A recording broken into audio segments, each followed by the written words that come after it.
Welcome to The Explainer. Today, we're diving into a really profound ancient idea, the soul's journey back to the very source of everything. We're going to look at two very different ways of getting there. One is like a sudden, mystical leap, and the other, a very careful, step-by-step climb. So, let's just start with a huge question, one that philosophers have been chewing on for centuries. What if that line between you and the rest of the universe just wasn't there anymore? What if you could dissolve it? I mean, really think about that for a second. That question, that's our door into this whole topic. You know, in Neoplatonic philosophy, this whole quest actually has a name. It's called Henosis. And it's not just some cool idea. It was seen as the ultimate goal of life itself. We're talking about the soul's final return to where it came from, a state of unity so complete that you go beyond thought, beyond even your sense of self. It's an experience where there's no you and it, there's just one. All right, so our first guide on this journey is a guy named Plotinus, the founder of Neoplatonism. Now, for him, this union wasn't something you could just think your way into. No. He saw it more like a mystical free climb, a spontaneous, direct leap right into the divine. He used this really powerful phrase to describe it, a profound conjoining of center with center. Get that? This isn't about you thinking about God or the universe. It's this direct, almost electric experience where the observer, you, and the thing being observed just become one. The separation is gone. So for Plotinus, the path had nothing to do with logic, what the Greeks called logos. Instead, you get there through something called theoria. Think of it as a state of pure contemplation, a kind of deep seeing that lifts the soul completely above rational thought. And in that state, bam, the union just happens. It's spontaneous, fueled by what he called an ineffable energy. It's seen as a divine gift, not something you can earn or force. But, this brings up a huge problem, right? A fundamental challenge. If Henosis is just this spontaneous, unpredictable gift, how do you build a whole philosophy around it? How can you possibly teach people a reliable path to an experience that, by its very nature, you can't control? And that's exactly where our next thinker, Proclus, comes into the picture. He looked at this problem and came up with a very different approach, a structured, step-by-step ascent.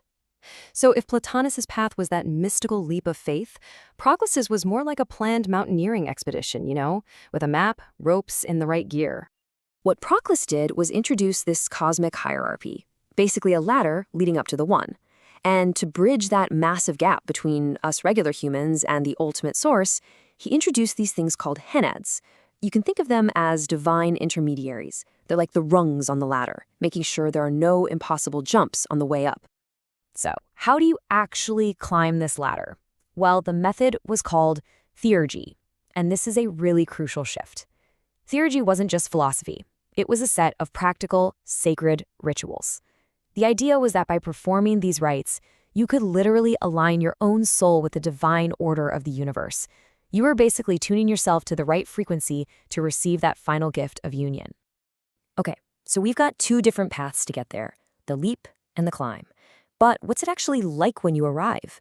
What's the view from the top of the mountain? What does Henosis feel like? Well, the experience is a total fundamental shift in how you perceive reality.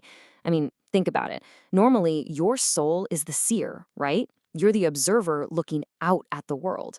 But during Henosis, that whole relationship just flips on its head. The soul stops being the one doing the seeing and becomes the thing seen. You're not looking at the divine anymore, you're completely absorbed by it.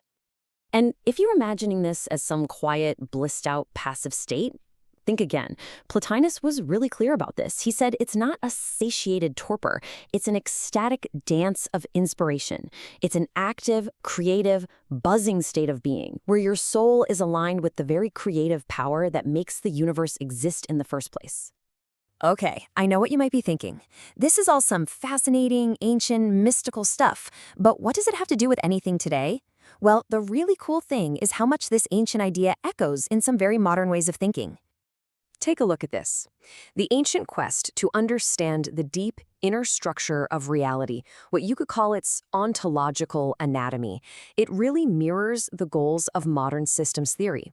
Both are trying to find the unifying principles that govern complex things. Whether you're talking about philosophical forms or, say, a rainforest ecosystem, the goal is the same: to find the unity within the complexity, to see the one in the many. And that kind of brings us to our final thought here.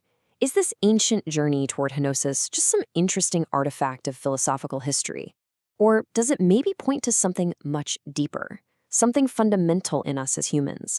A deep-seated drive to find the patterns, to find that underlying source that connects us to the cosmos, and ultimately back to ourselves. Something to think about.